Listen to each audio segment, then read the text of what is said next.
Thank you to Brighton Natural Health Center for putting on these great, this series of talks and giving me this opportunity to share a little bit about Ayurveda with you all. And thanks for coming out on this drizzly evening in February. So the title of my talk is How the Ancient System of Ayurveda Can Help Us Live Well Today. So people's reasons for coming to something like this, or just interest in Ayurveda, generally is around they might have a specific health issue, or they might just be okay but are interested in living well throughout their life. So yeah, I will be covering and getting to this, but I'm going to start with just the context of Ayurveda. So Ayurveda is one of the Vedas, and Veda means, it's a Sanskrit ancient Indian language term which means science or knowledge. And the Vedas as a whole are a compilation of this ancient science or knowledge about the workings of the universe and of consciousness. And it was transmitted through seers or rishis in India thousands of years ago.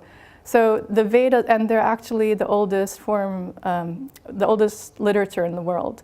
So, but of course, the knowledge and wisdom that came through these seers was passed orally even before it was recorded. So nobody really knows when exactly, as these things go, it kind of developed.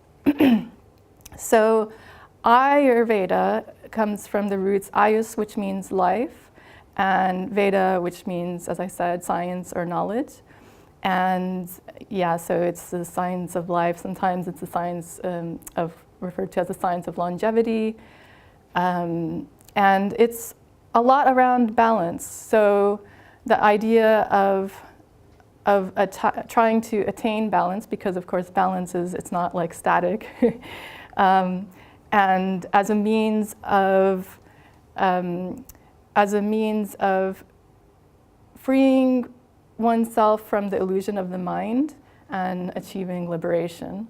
So it's also considered the sister science of yoga. And yoga, you may have heard, means union. So that is about the union of the sort of physical kind of container that is us and beyond that. Although, of course, there aren't these compartments of black and white. Physical and other. But my point is that Ayurveda was the only Veda that primarily its purpose was around health and wellness. And yoga, the primary purpose, reason for it was around kind of spiritual development. So even though they both cross over and overlap, so now yoga, that it can be used and is used therapeutically, or some people use it for, fitness, which of course it's not just about asanas. It primarily initially was about spiritual kind of development. So, and they both have this relationship so that, for example, if somebody is kind of not able to access your the spiritual self or the intuitive self, then you're probably going to have cravings for things that don't serve you well, whether that's in terms of food choices or other choices, right? And it's the other way around too. So if somebody is kind of gunked up physically in the physical realm, then they're not going to be as able to access their other kind of layers of the self, the intuitive self, the spiritual self. So that's a little bit about that. And they're both, as I said, ultimately about this idea of balance and freeing oneself from the illusion of the mind and kind of achieving the higher, living from the higher self and reaching one's potential. And basically about being and living life from that place of being and acting from that. So whether the action, as I said, was what food you eat or when you eat or when you go to sleep, or even beyond that in terms of how you interact in relationships, whether that's family, work, home, campaigning. So there's this quote from one of these texts in Sanskrit. It's Jagasta Kuru Karmani, establish being and then perform action. So that's just a little bit of context about Ayurveda. One of the sort of foundational premises of Ayurveda is that the macrocosm and the microcosm reflect each other. So we're nature. We're not separate from nature. We have the forces and elements of nature within us, and we also influence wider nature that we're a part of, especially collectively. So one obvious kind of way this manifests is in terms of seasons. So in the winter, when it's cold and damp out, I mean, of course, there are climatic and geographical differences, but just to kind of simplify, it generally is colder and damper compared to other seasons, right? So where that comes into us, that affects us internally. So we're more going to have like issues around congestion and dampness and mucus. At that time in Ayurveda, the season of late winter and early spring is associated with that watery kind of damp energy. And conversely, the summer, when it's high and again often dry, although that varies again geographically, but then we have heat, and that affects what we're drawn to in terms of activities and what we eat and drink, right? So that's one example of this reflection between us as an individual and the wider macrocosm that we're a part of. But it goes beyond that. If we look at what's happening in the world at a macro level, there's literal warming, right? So the climate is changing, and although we know that there are, variations in terms of extremes, not just in related to heat, but overall the temperature is rising, and it's related to this. In Ayurveda, there are the concepts around elemental forces, and the force or energy associated with fire is called Pitta, P-I-T-T-A. So it's not just, in terms of the climate, there's that literal warming, but in other ways it has to do with heating and doing, if you will. Like in the Chinese paradigm, there's this idea you may have heard of, yin and yang is associated with more activity and the kind of out there, and they're both important, but it's about, again, balance, right? So globally, individually and globally, there's this imbalance of pitta. There's this overdrive, there's hyperactivity, there's overproductivity, and there's all this like if you think environmentally, there's all this manufacturing, intensive agriculture, and all of that is related to climate change. And this, how societies are, we're like overscheduled, burning out individually, collectively. In terms of at the individual level, there are dysfunctions related to this in Ayurvedic concept of heat, which is not just, it's not really literal in that way internally, but it is a little bit. So because we do have warmth in ourselves, that's part of being alive, is that warmth, and when we pass on, that temperature is no longer there. But it's more than that. It's about the force that gives us the drive to do things and accomplish things. So it's not a bad thing, but there's this imbalance, not enough of the opposite, right? Not enough yin, not enough rest, and not enough kind of cooling things happening. And I put the picture of coffee on there because that's related to how are we doing this kind of continually in this paradigm of doing. Well, we're relying on certain things, right? Certain kinds of stimulants. So there's this social critic. His name is Ivan Illich. I think he was Austrian, and he had this term our concept around the counterproductivity of institutions. And I just thought I threw this in here because it's what I just talked about, that in kind of modern society, there's this paradox of what advancements have and institutions around certain things have gone against what their initial purpose was.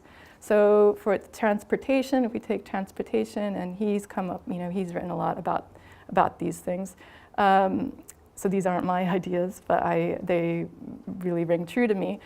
Transportation, the advancements, we have faster transport, we're spending more time in transport. And then there's all the dysfunctions related to that, ecologically and in other ways too. We used to, way back when, spend more time walking.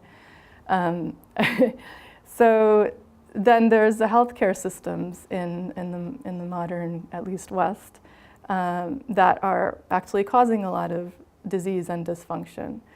And formal education, he argued, was creating ignorance. And you probably are, I'm sure, have heard about, children, and I've actually seen, even adults not knowing that a carrot is a root or things like that, which is really astounding. So, that's in that vein.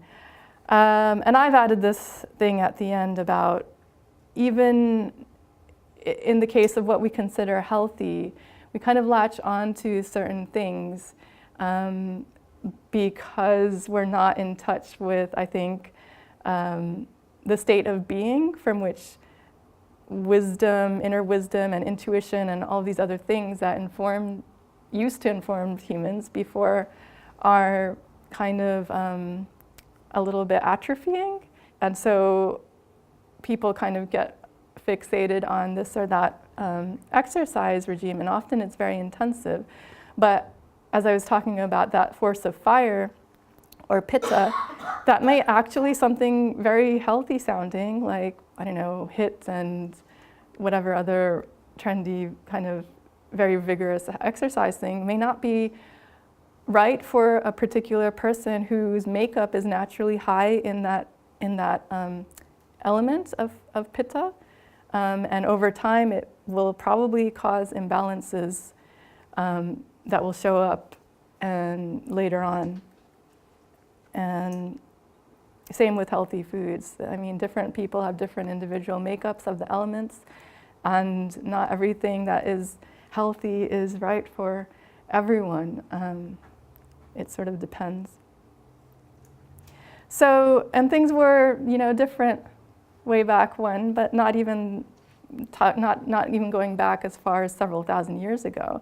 So there's this professor who's written a book called The Overworked American, and she did a lot of research on work and life patterns, and said that in 14th century England, the average peasant had sort of not work or vacation, or however you want to call it, of a lot more than we do today. And of course, that's not to romanticize or idealize that time or the kind of challenges of that time, because there were many. There was backbreaking work. There was probably various diseases related to the circumstances of the time. But just in terms of this particular issue,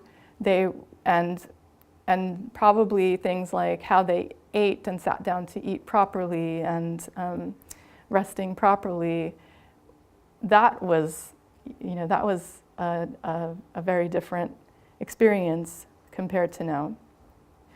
So coming back to this idea of we are nature, I want to talk a little bit about these forces.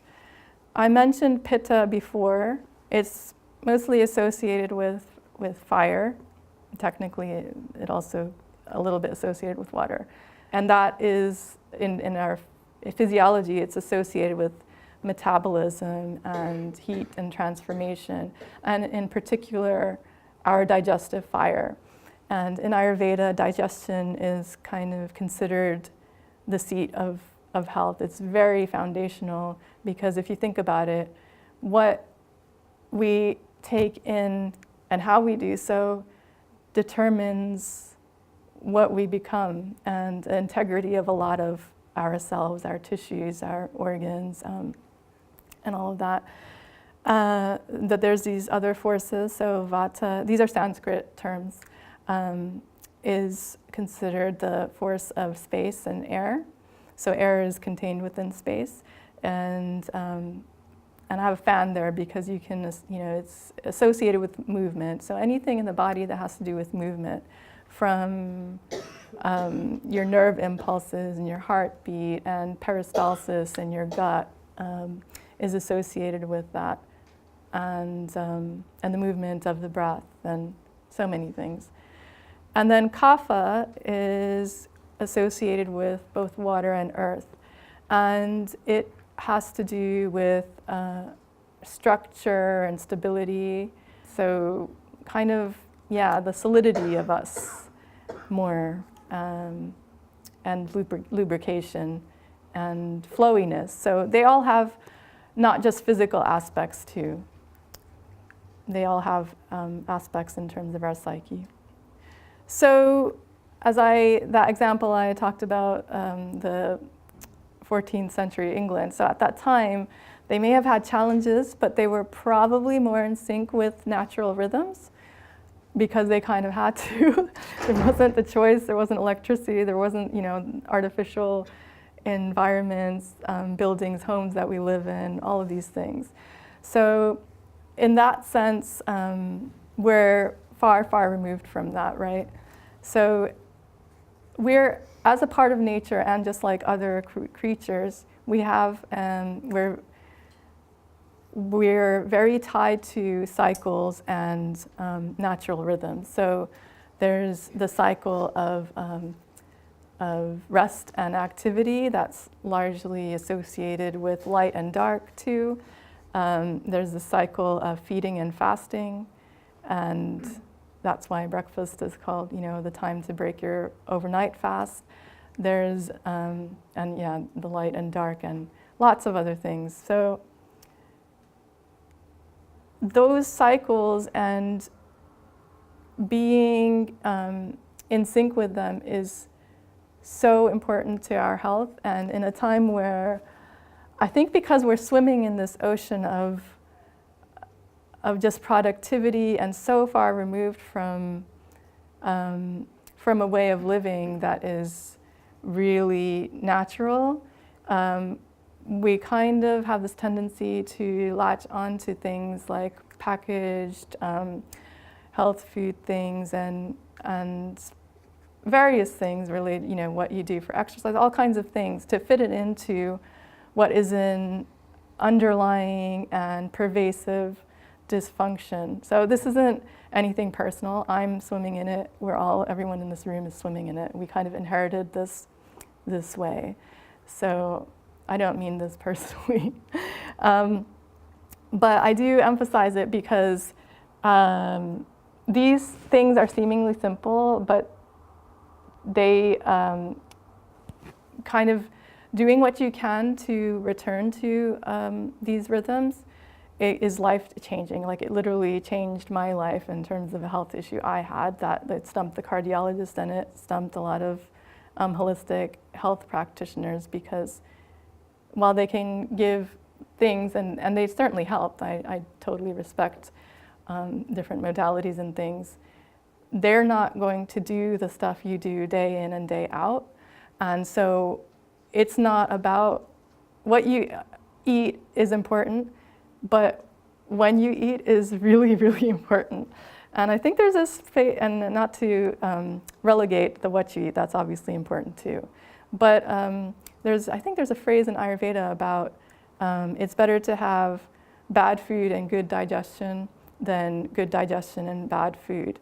And I mean, the point of that isn't obviously to have bad food, but it's just to emphasize that there's a lot around these just little things we do every day, like when we do them. And so at a time when it's like, okay, there's kombucha, I'm going to drink this kefir and that and have my probiotics. Well, it's not that simple. And that can actually throw somebody again off balance. A, and B, it's not going to compensate for more fundamental things that are off. So coming to the slide, so these are, in the Ayurvedic paradigm, what are optimal timings to live by. And it's not that, I don't want to give the impression that you have to be like this 365 days a year and not be able to socialize, because that's not true. Being social is a part of life, and that's good. But it's more about what you do 70% of the time or so is what I'm talking about, or more. So that I mentioned before that there's this fire energy, and it's associated with metabolism. It's particularly associated with digestion, and if you think about it kind of symbolically, you can tie it to the movement of the sun. So when the sun is highest in the sky, that's when our inner digestive fire in our belly is highest. And what that means is that's the time your digestion is strongest. So you want to have your biggest or most substantial meal at that time, because that's when your body is going to be able to process it and absorb all the goodness out of it and integrate it best. So around midday is the best time. It doesn't have to be there is this range there.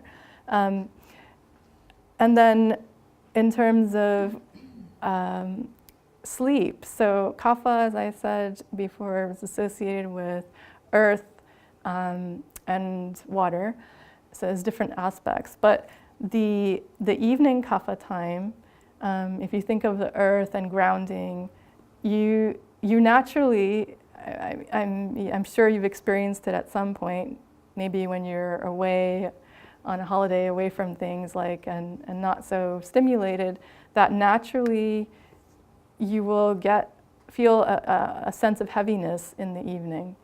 And that's what's supposed to happen. And but we're kind of in this culture of just cramming in lots of things, even in the home, even getting this thing done while we can before we go to bed. And I'm sure, how many of you have had that experience of feeling sleepy, but then you had one last thing or two more things to do, and then you're going to go, and what happened to that? Did you then were able to go in and just go to bed and sleep? No, right? Because what happens is then, and there aren't these abrupt, it's not like abrupt changes. It's gradual, but then from 10 p.m., it goes back, so there's an earlier in the day cycle of these three forces, and then a later in the day. I'm only showing part of it just to simplify matters. But in the evening pitta time, it's still about a kind of doing, but it's not, the doing that's happening internally is kind of a house cleaning. But because it is still a pitta time, associated with that energy, if you don't take advantage of the heaviness time from 6 to 10 and wind down, then your pitta is gonna come. You can think of it as a second wind. That's where that's coming from, and it's not a good thing, because what that means is instead of that force doing the other kind of doing that it's meant to do, which is internal kind of active cleansing and various things that are meant to happen at that time for restoration and waking up energized, it's instead giving you that second wind. And yeah, you got another thing done and off your list. But and you can experiment and try, notice things yourself. A lot of yoga and Ayurveda is about self-inquiry because it's incredibly powerful.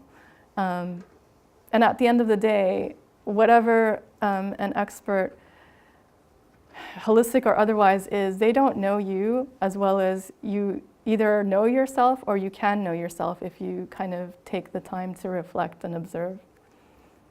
So Agni, that digestive fire, it's also associated with other things. So it's related. So it's associated, it's like a force of intelligence. And it's in every cell, in every tissue, in every organ. And it's what it does, it's enabling, or it is discerning what goes into your what goes into you and what goes out as waste. And if you think about it, that is a lot of what health comes down to. If that's not functioning well, then things are going to go awry in some way. So so I think it's obvious by now that going against biorhythms will cause disease at some point. And in the Ayurvedic framework and paradigm, the first parts of the disease process are not like a major thing. They're not. If you go to a medical doctor, they're not going to be able to pick up, diagnose, test anything at the earliest stages in this paradigm. But somebody who's an Ayurvedic practitioner, through asking and observing, maybe taking your pulse, looking at your tongue and looking at other parts of you, will be able to detect that there's this imbalance. So these ideas came, as I mentioned before, thousands of years ago, but they're now being validated in biomedical research. And there's a whole field of biomedical science called chronobiology that is just about these clocks. And this is from a medical journal. So I think not a couple of years ago, the Nobel Medical Prize went to some research around something related to circadian rhythms and chronobiology. So this is not like something that just these holistic modality, it's confined to that. This is being researched, and there are tons and tons of publications around this. And I just thought this image was cute with the little clocks and the different organs. But it's about how this affects, I think, fat metabolism and creates dysfunction around that, this whole regulation that relates to clock genes. So now to some of the kind of common things that are might be a bit off in your life or somebody you knows, and some kind of ways to correct them. So one is eating dinner late, and I mentioned before that the ideal time to have the biggest, more substantial meal of the day is around the middle of the day, and that's what was the case probably in the example of the 14th century peasants who had a difficult life, but they were probably eating well and taking the time to eat in the middle of the day. And this and naturally at that time the evening meal would have been lighter. This change has to do with industrial society, because when people went to work in factories and things, and on the clock of the factory, and it's all about productivity, you're not going to get much time to eat, and B, you're not really going to have the kind of nourishing experience of sitting down, not distracted, not with this pressure, around the work. Another aspect of that is because, so not only is the digestive fire strongest in the middle of the day, but digestion takes at least, it depends on what you're eating, of course, but let's say it takes 3 hours. It could take more, depending on the meal. But the point is that it takes a while. And if you're eating your biggest meal whenever, late in the evening, and it's a big one, a more kind of substantial one, plus your digestive fire is not as strong then compared to earlier in the day, then then you go to bed. So A, digestion is meant to happen when we're upright. B, it takes a few hours. So if you go to bed and your digestion isn't complete, and I mentioned earlier that time that, from 6 to 10, you're supposed to wind down and go to bed then, or close to it as possible. Then what's happening to your processes that are naturally supposed to happen at that time and the other kind of mammals do naturally. So it's not going to digest properly. So, and you're not going to, your body isn't going to be doing what it's meant to be doing. Plus it's creating junk. So the rest and restoration process is being diverted to digestion, which is not supposed to be taking place at that time. So you're not going to get the rest and rejuvenation and all the other cleansing and things that are supposed to be happening. And both are going to take a toll on you, in terms of the clarity in your system, in your physical system, and beyond that in the next day, in your energy levels, because you haven't rested and gotten the rest that you need. And I'm not sure how much of the nutrition would have been absorbed properly and integrated in a good way, because it wasn't really digested properly. There's this term, a Sanskrit term in Ayurveda called Amma, and it's basically gunk. Now, here it's referring to kind of physical gunk related to a physical thing called, food, but it's not. It can also be a result of incomplete digestion of emotions, of thoughts, and that's another thing that happens at night, right?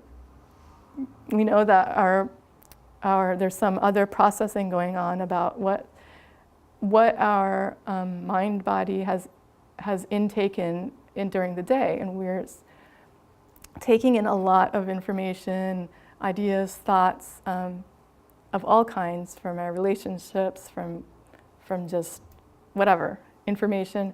So that night time is also a time for that to happen. So my point is that Amma, or the gunk, isn't just a result of incomplete digestion of food, it's also a result of incomplete digestion of emotions and thoughts and information. So the better habit is to have something light and have something earlier, so at least 3 hours before you go to bed. And I talked about this already, so we want to take advantage of that feeling of heaviness, and if it's not there, try to do things to cultivate that, and grab it while you can, because at least for me, but I think it's very common, it's not like, I'm very sensitive to it, like even the quicker you can grab it, the better, and go to bed earlier. So yeah, as I said, that this misalignment with this natural law that all of the rest of our fellow mammals are also subject to, it's only us that have had the choice to not really abide by it. That strains our inner ecosystem, which is complex, and it's not just physical. It's many aspects of ourselves. But physically, there are issues. It could these things actually can have a bigger impact on things like weight than all kinds of diets and things. It's that influential. And I know that for people that they have lost, if they had excess weight, lost weight, not even trying to, but just found that it happened from changing some of these. It affects your energy, and it affects. It can have an association with things like autoimmune diseases, focus, and your emotional health. I was mentioning this earlier. So here is the kind of Ayurvedic paradigm around disease. So initially, what happens is that there's an accumulation of the energies. The energies, by energies I mean the Vata, Pitta, and Kapha I showed earlier. They're called doshas in Sanskrit. So for example, if somebody is having too much fire energy, then and that just accumulates.